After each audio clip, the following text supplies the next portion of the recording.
जय जय सिया राम। हिंदुओं में जेठ महीने की अमावस्या का बहुत ज़्यादा महत्व है। इसका पूजन पति की लंबी उम्र के लिए बहुत ही फलदायी माना जाता है। हिंदू धर्म में प्रत्येक व्रत और त्यौहार को बड़ी धूमधाम से मनाया जाता है। ऐसा मानते हैं कि किसी भी व्रत और पूजन को करने के अलग अलग नियम होते हैं और उन नियमों को अगर आप पालन कर रहे हैं तो आपके घर में खुशहाली बनी रहती है। ऐसे ही व्रत और त्योहारों में एक है वट सावित्री व्रत। इस दिन हर सुहागन महिला अपने पति की लंबी उम्र की कामना में व्रत करती है और बरगद के वृक्ष की पूजा करती है।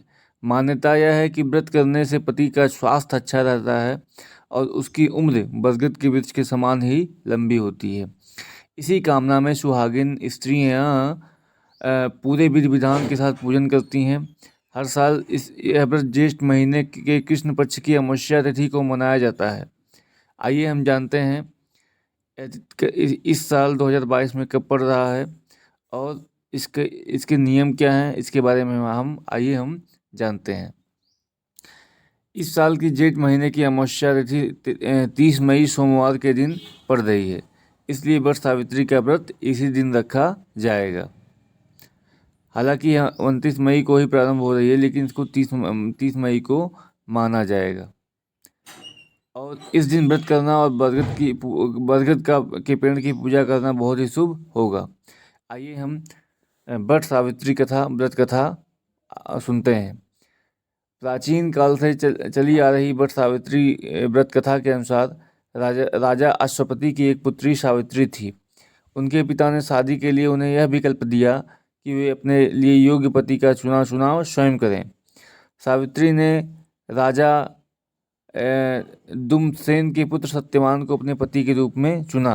लेकिन जब नारद जी की इस बात को पता चला कि सावित्री को बताया कि सत्यवान की उम्र बहुत कम है, लेकिन सावित्री अपने निर्णय पर अडिग रही। सावित्री ने अपने राज सुख छोड़ करके सत्यवान के साथ जीवन यापन का निर्णय लिया और जंगल में रहने लगी। समय बीतता गया। एक दिन सत्यवान की मृत्यु का दिन आ गया।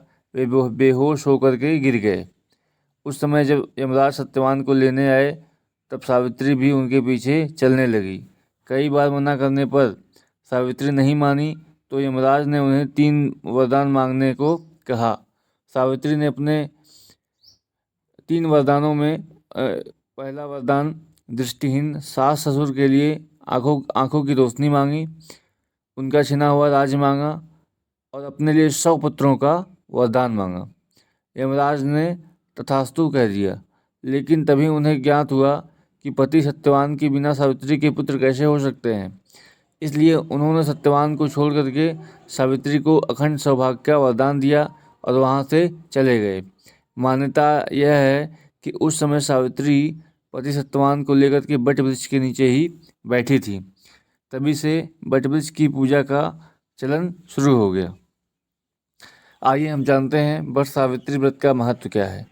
ऐसी मान्यता है कि जो सुहागन स्त्री वट सावित्री व्रत करती है और बरगद के वृक्ष की पूजा करती है, उसे अखंड सौभाग्य का फल मिलता है। उसके सभी कष्ट दूर होते हैं। इस व्रत को करने से पति का स्वास्थ्य भी ठीक रहता है, घर में सुख समृद्धि आती है।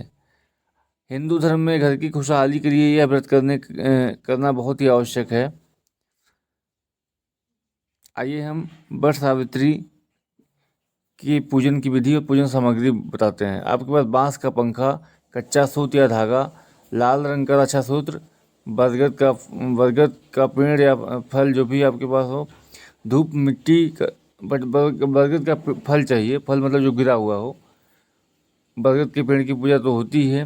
धूप चाहिए, मिट्टी का दीपक चाहिए, फल फूल रोली सिंदूर अक्षत सुहाग का सामान, भीगे चने मिठाई, घर में बने सात्विक शुद्ध पकवान, जल से भरा कलश, खरबूजा फल, चावल के आटे की पीठ, व्रत कथा की पुस्तक आदि। यह सब सामग्री यहाँ पे बताया गया है।